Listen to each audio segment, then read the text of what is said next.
여러분 안녕하십니까? 오늘은 민법 18강 소멸시효와 제척기간에 대해서 비교하면서 공부를 해보도록 하겠습니다. 어, 자, 공인중개사 1차, 2차 과목을 지금 제가 강의를 하고 있는데요. 구독과 좋아요 반드시 눌러주시기 바랍니다. 그래야만 제가 더욱더 힘차게 신속하게 강의를 열심히 준비해서 올리도록 하겠습니다. 자, 이번 강의도 굉장히 중요한데요. 먼저 소멸시효가 뭐고 또 제척기간하고 어떤 차이가 있는지 그걸 학습해 보도록 하겠습니다. 소멸시효에 걸리지 않는 게 또 있죠. 이런저런 부분들을 비교해 가면서 제척기간과 차이가 뭔지 공부를 해보겠습니다. 먼저 3센텐스 훈법에 의해서 먼저 소멸시효 제척기간에서 첫 번째 시효이익 포기가 있고요. 소멸시효를 포기할 수 있습니다. 시효이익 포기. 자, 그러면 중요한 어휘들을 먼저 그리고 시효 정지가 있고 중단이 있습니다. 그리고 제척기간하고 비교를 해보도록 하겠습니다. 자, 기본적인 법률 용어 학습입니다. 자, 단어들에 집중을 하십시오. 먼저 시효이익 포기, 그리고 시효 정지가 있고 중단이 있습니다. 각각 차이가 있습니다. 제척기간과 소멸시효는 차이가 있습니다. 자, A와 B와 C 사이에 법률행위를 했을 때 거기에 따른 시효이익, 시효 정지, 중단 학습을 하는 것입니다. 자, 제척기간하고 관련되어 있는 게 제한능력자 정지, 시효이익에 대한 정지가 있는데 제한능력자 정지, 혼인관계 종료, 상속재산 정지가 있습니다. 그리고 법적으로 인정해주는 중단이 소멸시효 중단의 사유가 있는데요. 거기에는 청구와 압류, 가압류, 가처분, 승인이 있습니다.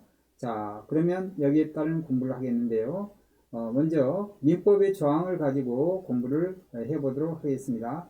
자, 소멸시효는 시효이익을 포기할 수가 있다. 근데 언제 포기하느냐? 그걸 이제 공부를 해야 되는데요. 자, 여기 보면 소멸시효의 이익은 포기할 수 있는데 184조를 보면 시효이익의 포기가 나오죠. 자, 좀 더 크게 확대해서 보면 시효이익의 포기입니다. 소멸시효의 이익은 미리 포기하지 못합니다. 그러면 언제 포기하느냐? 소멸시효가 완성이 된 다음에 소멸시효를 미리 포기하게 되면 강압으로 인해서 포기하게 되면 이건 일반 사회의 어떤 도덕관념에 의해서 그건 이제 맞지가 않는 그런 어떤 법률 행위가 되겠죠. 그래서 미리 포기하면 안 되고 소멸시효가 완성이 된 후로 포기를 해야 된다 그 얘기입니다. 그리고 소멸시효는 법률행위에서 배제, 연장, 가중, 즉 플러스는 안 되고 마이너스는 된다.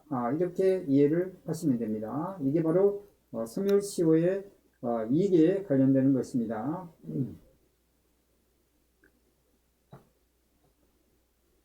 자, 전체적으로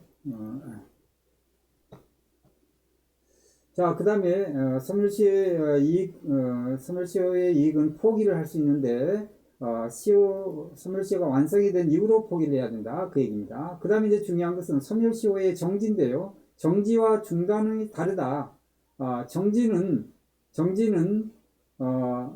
자, 소멸시효가 쭉 진행이 되는데 중간에 정지를 한다 그러면 그 전에 소멸시효는 유효하게 된 겁니다. 그건 유효하고 정지됐다가 이만큼 정지가 됐습니다. 그 다음에 그 이후로 다시 소멸시효 일반 채권이 10년이죠. 그럼 여기 3년이 됐어요. 그러면 나머지 7년을 정지 빼고 나머지 7년이 또 시작이 된다. 이 얘기입니다. 중단은 뭐냐? 소멸시효가 여기 중단이 됐다 하면 그 전에 건 완전히 무효가 됩니다. 새로 10년이 시작합니다. 그러면 정지가 소멸시효 이익을 원형을 하고자 하는 사람에게는 정지가 좋겠습니까? 중단이 좋겠습니까?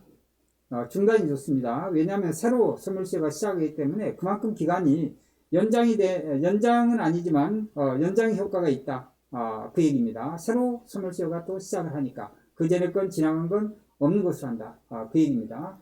자, 그러면 소멸시효의 정지에 관해서 거기에 대한 민법의 조항을 한번 보겠습니다. 소멸시효 정지 자, 소멸시효 정지가 있습니다. 제한 능력자의 시효 정지가 있습니다. 소멸시효 기간 만료는 이건 6개월 내에는 소멸시효가 안성이 안 돼. 6개월을 기억을 하시면 되고요. 자, 소멸시효의 제한 능력자는 행위 능력이 없는 사람을 말하지요. 예를 들면 미성년자나 또는 피한정 후견인, 옛날로 말하면 한정치산자입니다. 피한정 후견인, 그리고 피특정 후견인도 있고요. 피성년 후견인도 있습니다. 이게 피한정 후견인은 전에 한정치산자입니다. 한정치산자. 그리고 피성년 후견인은 전에 정신적인 사리분별이 없는 금치산자에 해당되는 게 바로 피성년 후견인입니다. 자, 미성년자나 피한정 후견인, 피성년 후견인, 이런 사람이 제한 능력자고, 피특정 후견인이 있고, 피임의 후견인이 있습니다. 다 제한 능력자입니다. 이 경우는 소멸시효 기간 만료가 여기에 끝나면 만료 전 6개월 내에 제한 능력자는 원래 법정 대리인의 동의를 받아서 할 수 있죠. 그리고 법정 대리인이 직접 법률 행위를 할 수 있습니다. 제한 능력자는 동의를 받아서 할 수 있는데 이 사람이 없는 거예요. 그렇기 때문에 기간을 주는 거예요. 6개월 내에 법정 대리인이 없으면 법정 대리인이 취임을 했어요. 그때부터 6개월의 기간을 주는 거예요. 그래서 이 기간 동안에는 그때 6개월 이후에 6개월 안에 다시 시작하기 전까지는 정지가 되는 겁니다. 정지. 그래서 그만큼 기간을 번다 얘기입니다. 그만큼 기간을 벌어주는 겁니다. 자, 부부 중에 혼인관계가 종료된 때로부터 이 경우도 6개월입니다. 이때도 소멸시효가 완성이 안 됩니다. 부부 사이에 어떤 여러 가지 권리관계 있을 수 있어요. 상속재산도 마찬가지입니다. 상속인이 확정이 안 됐어요. 여러 가지 다툼이 있어서 확정이 안 됐습니다. 그럴 때는 확정할 수 있도록 기간을 주는 거예요. 그게 바로 6개월. 여기도 6개월, 부부 혼인관계 6개월, 그 다음에 제한능력자 6개월입니다. 그런데 1개월인 경우가 있어요. 1개월. 자, 한 달인 경우는 어떤 경우냐? 여기 천재 기타 사변으로 인해서 소멸시효 중단하기 없을 때는 그 사유가 종료된 때로부터, 즉 천재 사변이 이런 게 종료된 때로부터 한 달 내에는 시효가 완성이 안 돼. 한 달의 기간을 주는 겁니다. 다른 건 다 6개월이에요. 이때는 한 달에 1개월의 기간을 준다.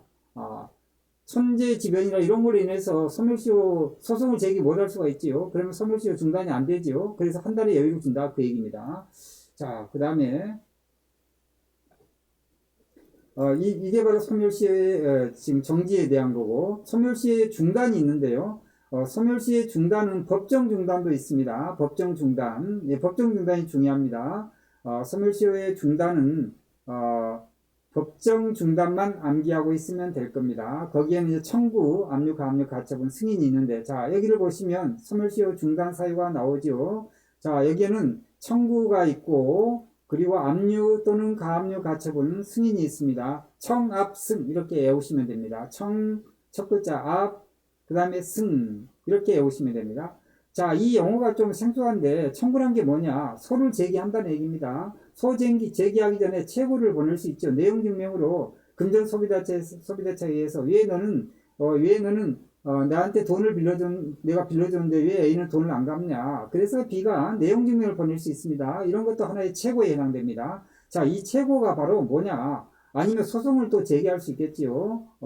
소송을 제기할 수 있습니다. 약정금에 대해서 청구권을 행사해서 빨리 갚으라고 소송을 제기할 수 있습니다. 자, 이런 경우에는 이게 뭐냐? 소송을 제기하는 거, 이것은 바로 청구에 해당됩니다. 그런데 채고하는 경우에는 채고는 6개월 내에 채고만 한다고 되는 게 아니에요. 소멸시효 중단을 하려면 6개월 내에 강제 집행을 하든지 소를 제기하든지 해야 됩니다.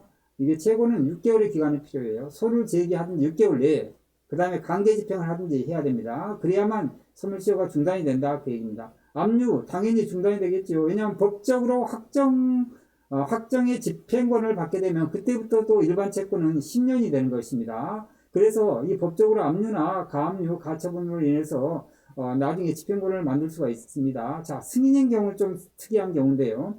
승인은 예를 들면 점유취득시효가 있죠. 점유취득시효. 자, 여기 지금 보시면 점유취득시효가 있습니다. 점유취득시효 보셨죠? 점유취득시효. 자, 저번에 말씀드린 것처럼 A가 이 토지를 점유하고 있습니다. A가. 그런데 20년 동안 평원 공연하게 자주의사로 자기가 소유하고자 하는 의사로 A가 점유했어요. 이걸 자주점유라고 그래요. 자주점유로 소유하고 있을 때 20년 지나면 등기를 함으로써 소유권을 A가 확실하게 가져올 수 있다 이 얘기입니다. 그러면 실제적으로 B가 소유자를 할지라도 권리 위에서 잠자고 있기 때문에 B는 소유권 주장하지 않았기 때문에 A에게 민법은 소유권을 인정해 주는 걸 말합니다. 근데 반드시 등기를 해야 된다. 그 얘기입니다. 자, 그래서 이 점유취득시효는 승인에 해당된다. 승인. 자, 만약에 A가 토지를 점유취득을 했습니다. 그런데 B 말고 C라는 사람이 권리자다. 이것을 인정을 했다 하면, A가 인정을 했다 그러면 A는 점유취득시효를 주장하는데 굉장히 불리하게 되겠죠. C가 오히려 반대급부로 인해서 이익을 보게 됩니다. 어찌됐든, A가 승인을 한다 그러면 A는 그로 인해서 점유취득시효를 중단 사유가 돼서 다시 점유취득시효 20년을 또 확보해야 됩니다. 또 20년을 A는 확보를 해야 돼. 20년을. 그걸 알아야 됩니다. 그러면 C는 굉장히 이익을 보겠죠. 왜냐하면 C는 권리자로서 인정을 했기 때문에 승인을 했기 때문에 C는 다시 점유취득시효로 인해서 소유권을 날리지 않게 되는 거죠. 자, 이런 경우를 말하는 겁니다. 그래서 이걸 승인이라고 하는 건데요. 자, 청구에서 한 가지 더 말씀드리면 지급명령이라는 게 있죠. 소를 제기하는 것도 청구인데요. 지급명령을 하게 되면 이것은 단기적으로 채권을 확보하기 위해서 집행권을 확보하기 위해서 지급명령하는 거예요. 소액인 경우에. 그럴 때 법원이 이것을 인정하려면 이의신청을 통과해야 되는데 이의신청하게 되면 다시 소제기하는 것으로 인정이 됩니다. 이의신청을 각하할 수도 있어요. 그러면 이거 확정이 될 수 있습니다. 각하를 하는 경우도 있고 그렇게 되면 집행권한이 얻게 되는 겁니다. 그래서 그런 경우가 바로 이 지급명령인데 어찌됐든 이 지급명령으로 인해서 소송을 나중에 소재기까지 간다. 이의신청해서. 그렇게 되면 이게 하나의 청구가 돼서 소멸시효는 중단이 된다. 법정 중단이 되는 것입니다. 그리고 강제집행도 마찬가지고요. 좀 전에 승인도 마찬가지입니다. 자, 그런데 하나 자, 우리가 이 소멸시효에 걸리지 않는 게 있습니다. 물건 중에서 소유권의 소멸시효가 걸린다 그러면 자본주의 사회에서 사유재산 인정하지 않는 격이 됩니다. 그렇기 때문에 소유권을 인정을 해야 되는 겁니다. 인정하다 보니까 소멸시효에 걸리지 않는 거고 점유권은 소멸시효가 의미가 없습니다. 점유에 이탈하게 되면 다시 그 효력을 잃게 되기 때문에 점유권은 점유를 하고 있는 기간 동안에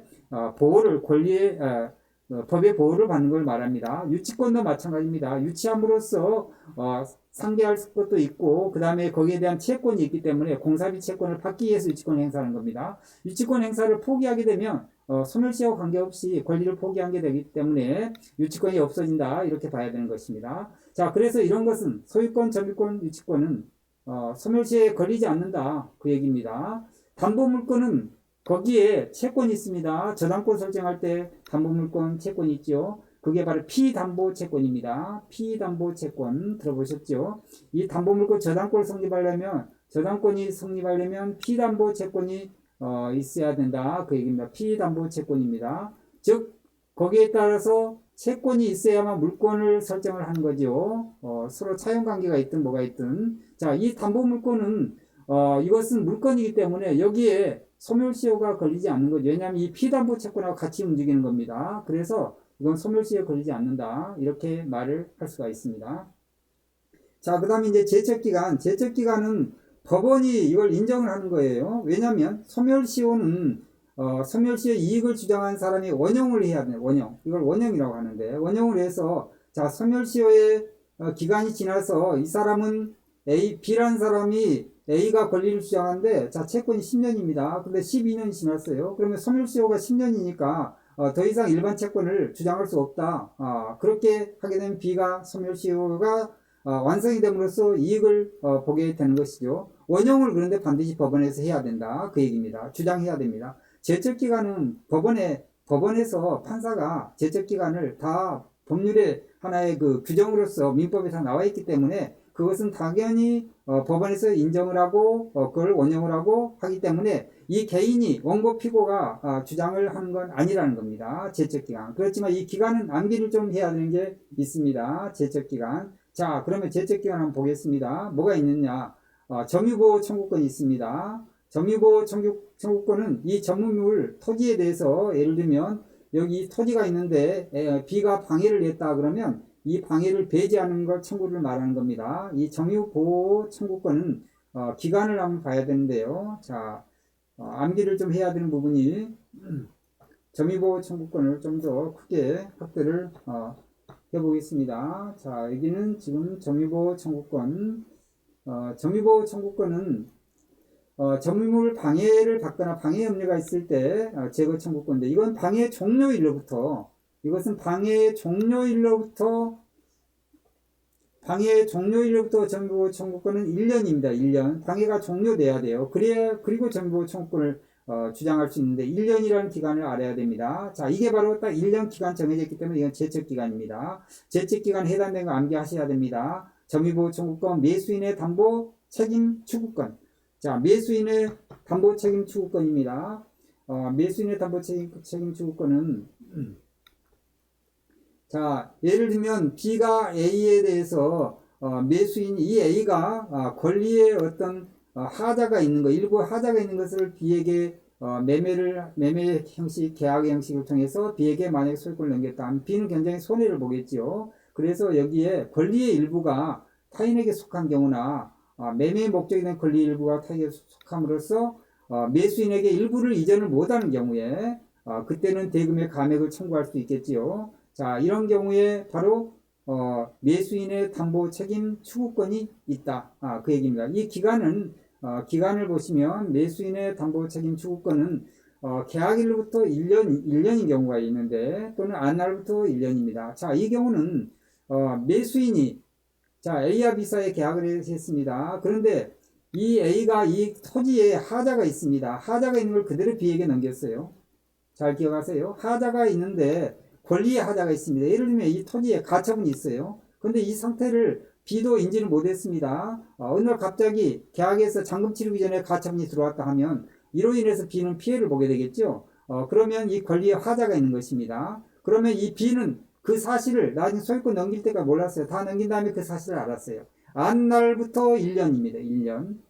그런데 선의일 때, 이게 B가 선의일 때는 몰랐죠. 이제 알게 됐습니다. 그때부터 1년. 그런데 만약 악이다. 이미 B는 그 사실을 알았다. 아는 경우에는 계약일로부터 1년. 그래도 B를 보호합니다. 왜냐하면 하자가 있는 그런 권리 있는 그 토지를 이것을 이전을 냈기 때문에 B가 악이라 할지라도 알았다 할지라도 그때는 계약일로부터 1년의 기간이 있다. 1년의 기간이 뭐냐? 이게 바로 B가 권리에 하자가 있다는 사실을 알았을 때는 계약일로부터 1년, 몰랐을 때 선의일 때는 안날부터 1년. 1년. 자, 그러면 여기 다시 한번 보시면 이게 바로 매수인의 담보 책임 추구권인데 말이 좀 약간 추상적인데요. 매수인의 담보 책임 추구권인데 이것은 바로 제척 기간에 해당된다. 기간이 딱 정해져 있지요. 안날부터 1년, 계약일로부터 1년. 이게 바로 제척 기간입니다. 그 1년 안에 권리를 행사해야 된다. 그 얘기입니다. 제척 기간. 그 안에 범위 안에 들어와야 돼요. 그래야만 제척 기간으로 인해서 그 권리를 행사할 수가 있는 것입니다. 자, 이게 바로 이제 제척 기간입니다. 제척 기간이에요. 그때 바로 이 권리를 주장할 수 있다는 얘기입니다. 1년이 지나면 주장할 수 없는 거예요. 그 기간 안에 있어야만 매수인은 매도인의 하자 권리에 대한 그 담보, 매수인은 매도인의 그 담보에 대해서 문제가 있다, 일부 권리에 문제가 있다 하면 거기에 대해서 담보 책임 추구권이 있다. 그게 바로 매수인의 담보 책임 추구권이다. 이렇게 얘기하는 것입니다. 1년 안에 행사를 해야 된다. 계약일로부터 1년, 악일 때, 선일 때는 안날부터 1년. 자, 그 다음에 또 하나는 매도인의 하자 담보 책임이 있습니다. 이건 많이 들어보셨는데 이건 무조건 6개월입니다. 자, 이것은 점유보호 청구권 기간이 시험에 나올 수 있습니다. 이거 1년입니다. 1년.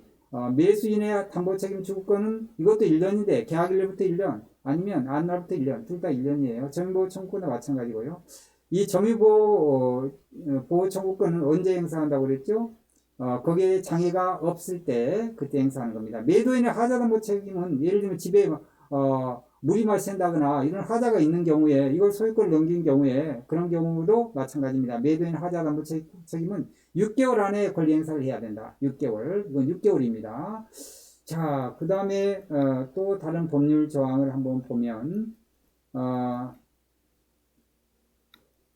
여기는 아까 좀 전에 말씀드린 것처럼 매수인이 선인 경우는 1년, 악인 경우 이게 바로 뭐죠?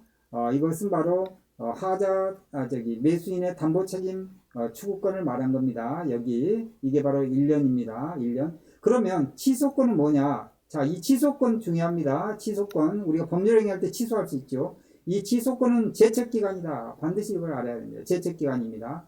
이것은 언제냐? 추인을 한 날부터 3년, 법률행위를 한 날부터 10년이에요. 이거 꼭 기억하셔야 됩니다. 자, 여기 나와 있죠. 추인을 한 날부터 10년, 법률행위 한 날부터 10년입니다. 취소를 하지 않으면 추인을 할 수가 있습니다. 취소해버리면 추인을 못합니다. 저번 강의에 설명했죠. 그래서 이 추인은 취소를 할 수 있었는데 하지 못했을 때 안 할 수가 있죠. 그래서 취소의 원인이 종료될 때 추인을 할 수가 있습니다. 추인을 할 수 있는 날로부터 3년이에요. 그렇게 해야만 이건 법의 형평성에 맞는 것입니다. 추인을 할 수 있는 날로부터 3년이 되는 거고, 이 취소권의 행사는 아무 때나 취소하는 게 아니고요. 그리고 법률행위를 한 날로부터 10년입니다. 그러니까 그 전이에요. 취소권 행사할 때 A와 B 사이에 법률행위를 했다 그러면, 그때 바로 A와 B 사이에 법률행위 한참 전이겠죠. 이 10년은. 그 다음에 3년은 이제 법률행위를 했어요. 그리고 추인하는 문제니까 그 이후에 취소의 원이 종료됐으니까 더 한참 후입니다. 그래서 3년과 10년 중에 더 빨리 도래한 때 그걸 이제 취소권의 제척기간으로 인정을 하게 된다. 그 얘기입니다. 이건 취소권은 제척기간이다. 3년, 10년을 기억을 하셔야 됩니다. 자, 오늘 공부는 전체적으로 좀 중요한 부분이 있었는데요. 소멸시효가 뭐냐? 제척기간은 법원에서 인정하는 거고, 소멸시효는 법원에서 인정하되, 소멸시효의 이익을 받고자 하는 사람이 원용을 해야 되고, 주장을 해야 된다. 그런데, 소멸시효에 걸리지 않는 것들이 있다. 소유권, 점유권, 유치권, 담보물권은 걸리지 않는다. 그리고 소멸시효는 정지가 있는데, 그 전까지 유효하다. 그 이유는, 그리고 정지기간 지난 다음부터 다시 또 소멸시효가 시작을 하는데 그 전까지 유효한 기간까지 합해서 소멸시효가 진행이 된다 그 얘기고, 중단은 거기서 완전히 끝나버리는 거예요. 그 전 거 무효고 새로 시작하는 겁니다. 정지는 잠시 중지했다가 그 전에 거 유효하고 이어서 계속 소멸시효가 진행이 된다 그 얘기입니다. 정지와 중단이 다르다. 소멸시효의 이익은 포기할 수 있는데 소멸시효가 완성이 된 다음에 이익 포기를 해야 된다. 이게 이제 그 일반 사회 도덕에 맞는 그런 상규에 맞는 그런 어떤 법이라고 말할 수 있습니다. 제척기간 해당되는 거 아까 매수인의 하자담보에 대해서 책임 추구하는 거, 그다음 매도인의 담보 책임 추구권, 이건 1년인데 그 중에서 하자담보는 6개월이다. 이걸 기억을 하셔야 됩니다. 자, 오늘 공부 경청하고 하느라고 수고 많았습니다. 감사합니다.